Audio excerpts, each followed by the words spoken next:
मी कुमारी मानी तेजश्री पांडुरंग कालिका माता विद्यालय वाघाळ येथे कॉमर्स 12वी या शाखेत शिक्षण घेत आहे.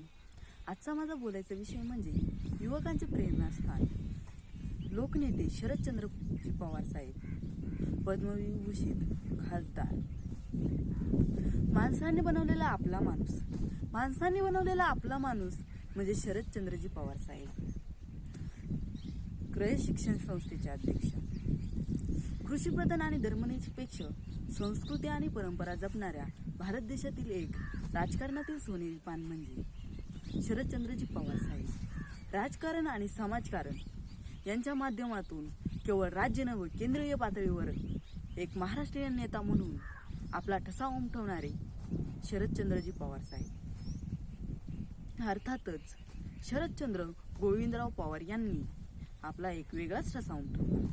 कामातील व्यग्रता, विरोधकांचे आरोप प्रत्यारोप झेलण्याची धडोदार वृत्ती, दैनंदिन शांतपणा, सखोल नियोजन, शिस्तबद्ध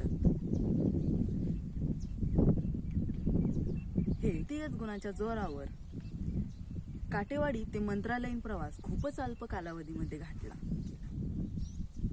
पवार साहेबां हे खूपच मोठं कर्तृत्व, खूपच 30वी सत्ता आणि 80वी योद्धा असे म्हटले जाणारे पवार साहेब. राज्याचे पहिले मुख्यमंत्री यशवंतराव चव्हाण, तसेच त्यांच्यानंतर ज्यांचे नाव घेतले जाईल ते म्हणजे शरदचंद्रजी पवार साहेब. राज्यात दबदबा आणि केंद्रातही दबदबा असणारे हे दोन्ही नेते.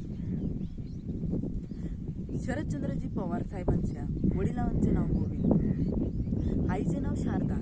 यांच्या पोटी एक शेतकरी कुटुंबामध्ये शरदचंद्रजी पवार यांचा जन्म झाला. पुणे जिल्ह्यातील बारामती तालुक्यात एक छोट्याशा गावामध्ये काटेवाडी या छोट्याशा गावामध्ये शरद पवार साहेबांचा जन्म झाला. गोविंदराव हे देखील सहकार चळवळीचे निष्ठावंत कार्यकर्ते. त्यांचा लहान भाऊ वसंत शेतकरी कामगार पक्षात होते. असे शरद पवारांची जडणघडण ही राजकारणामध्ये झाली आणि कार्यातही झाली. शरद पवार यांचा कॉलेज GS अर्थात जनरल सेक्रेटरी ते महाराष्ट्राचे मुख्यमंत्री आणि विविध खात्याचे केंद्रीय मंत्री असा खडतर प्रवास थक्क करणारा आहे. शिवाय कार्यकर्त्यांसाठी प्रेरणा देणाराही आहे. बारामती येथील महाराष्ट्र एज्युकेशन सोसायटीच्या विद्यालयात शरद पवार यांचे शिक्षण झाले.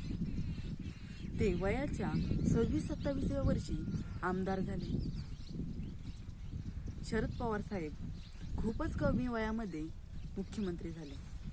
ते म्हणजे 38व्या वर्षी 1978 मध्ये मुख्यमंत्री झाले. एवढेच नव्हे, 1978, 1988, 1990, 1993 असे 4 वर्ष एवढेच विविध कालावधीसाठी मुख्यमंत्रीपदे सांभाळली. सध्या त्यांनी स्थापन केलेल्या राष्ट्रवादी पक्षाचे राष्ट्रीय अध्यक्ष पदभूषित आहे. पवार साहेबांच्या यशामागे प्रचंड कष्ट आहे. प्रशासकीय कौशल्य, कार्यकर्ते, नेते शोधण्याची नेमकी दृष्टी आणि प्रचंड जनसंपर्क, कार्यकर्त्यांशी थेट संपर्क, गुणकौशल्य ही जोडली आहेतच. स्थानिक कार्यकर्ते, नेते यांच्यामधील क्षमता ओळखून राजकीय पटलावर मोठी संधी देण्याचे काम शरद पवार यांनी वेळोवेळी केलं.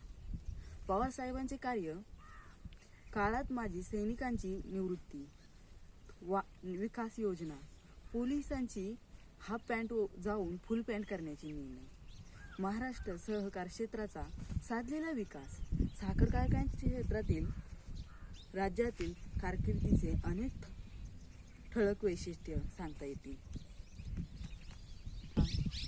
प्रेमळ स्वभावाने आणि जिव्हाळ्याच्या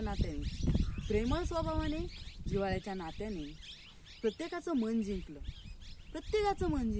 ते म्हणजे आपले पवार साहेब. मला इथे बोलायची संधी दिली त्यामुळे मी सर्वांचे आभार मानते. जय हिंद, जय महाराष्ट्र, जय कर्मवीर.